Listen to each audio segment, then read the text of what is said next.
one of the points that's obviously quite personal to you, obviously you mentioned you had a bit of a tough start, but you found your way, and here you are today. Neurodiversity in software development, right?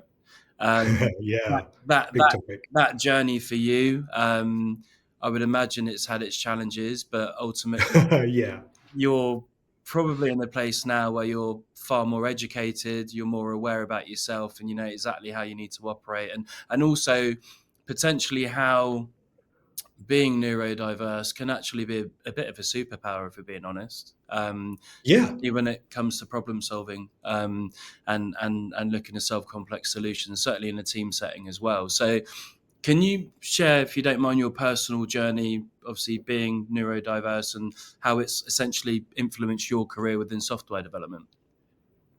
Yeah. So it's worth taking a step back. When people talk about things like ADHD, if you picture what you think an ADHD person is, right? You think bubbly and bouncy and a bit crazy and off the walls and all those,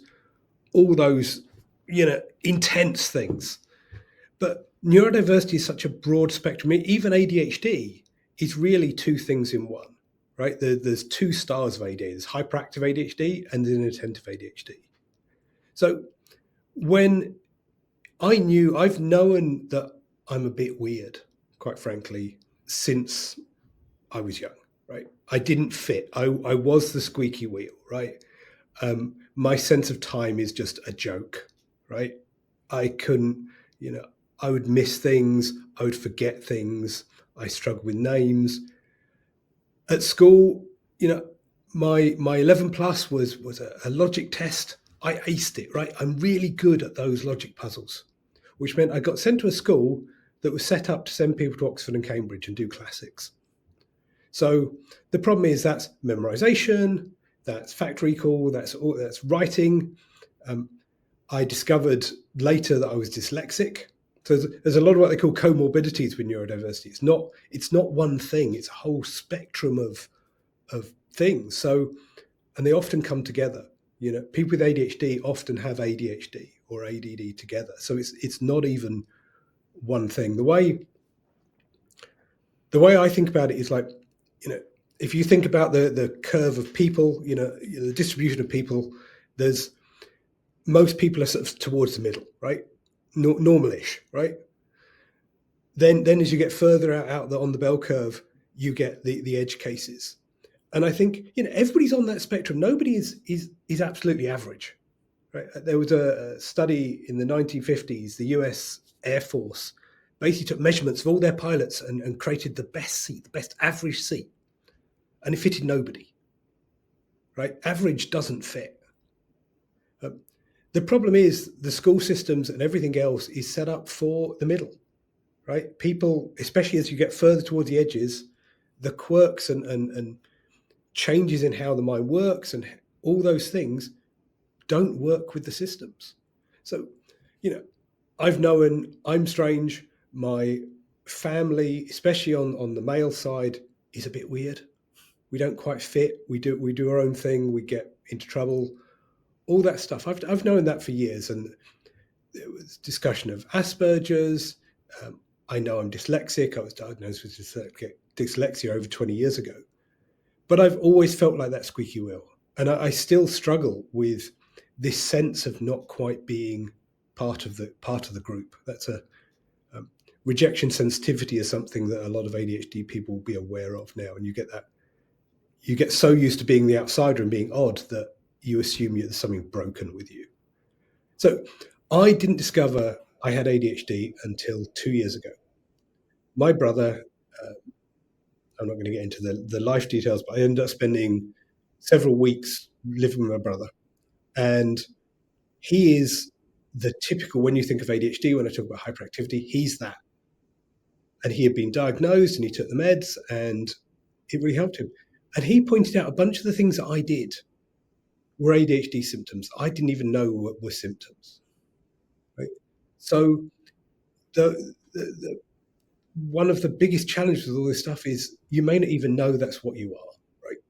So, and the real test, somebody said the psychiatrist that I worked with that did the diagnosis said the real test for this stuff is if you take the meds and they work, you've got ADHD.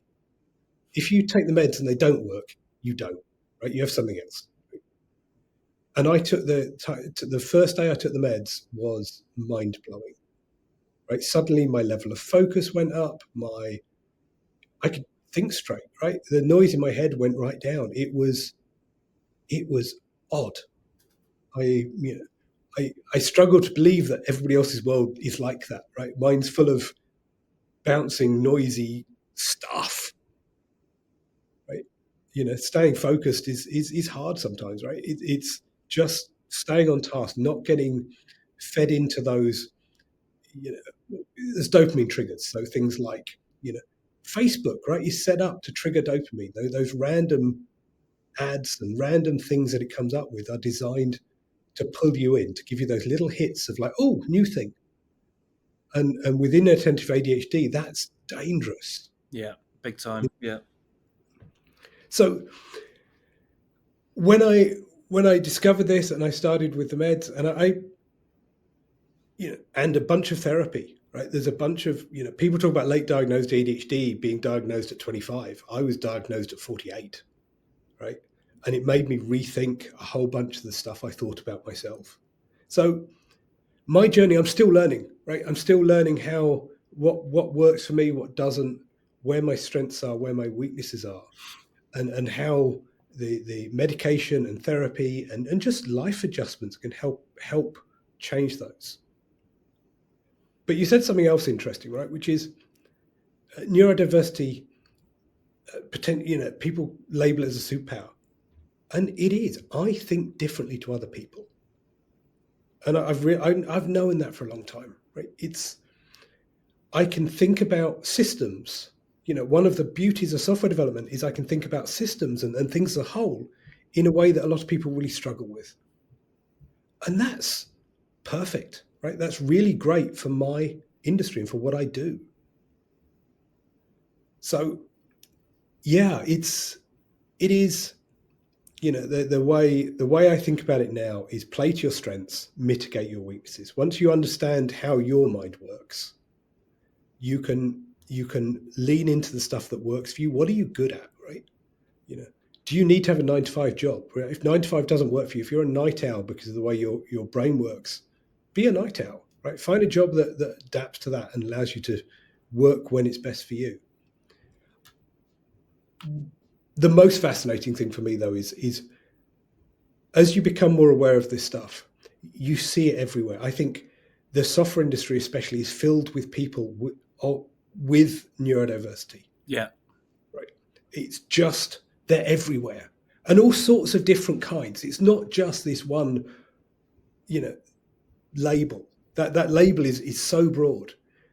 You see those people that are details focused. They're absolutely, right on the money. The generalists, right? I'm really great in a crisis. The problem is I know that I can't, doing like, I can stay up all night and work on a crisis and stay focused and do all that. The boring, mundane day-to-day kills me. Yeah. Destroys me. I get bored out my skull. I can't focus. And the moment I'm bored, I can't focus. Yeah, you just completely switch off. Yeah. So I switch off, right? And I've realized that I've ended jobs in two different ways. Either the stress has made me rage quit. I've suddenly reached a breaking point and I've stormed out in the middle of a meeting, swearing and literally rage quitting on the spot with the senior manager, or I've just got so bored that I started hunting around, right? And that's a lot of my career is accidental, but it is strengths, right? These things. I have a lot of stuff in my head, right? I'm a generalist. But what it does is somebody goes, oh, I've got this problem. And you're like, oh, have you thought about this or that other thing? And I join people together. Yeah. And that really works. It's sometimes a bit hard for career development because you don't fit in the boxes. But it's, from the stuff I do, I have a great fun. Yeah. But I also think just from you work in a role where most software engineers every day are problem solving, right? They're looking at different Right. solutions, and it's always the next thing. So we always talk to kind of hiring managers and CTOs, CIOs, and these folks don't want teams that are just kind of vanilla and everyone approaches the same thing from the same No. angle. So that's kind of me going back to that point of saying, actually being neurodiverse, certainly within this professionalism, software engineering, is actually a massive advantage ultimately. It is. It is, as long as the management structure, the people involved in the team are aware of that, right? Yeah. Find all those different forces that work together. Find what works for them. Find collaboration that works, right? And manage them in an effective way. Cookie cutter management doesn't work in those kind of really diverse mixed teams, but they are incredible.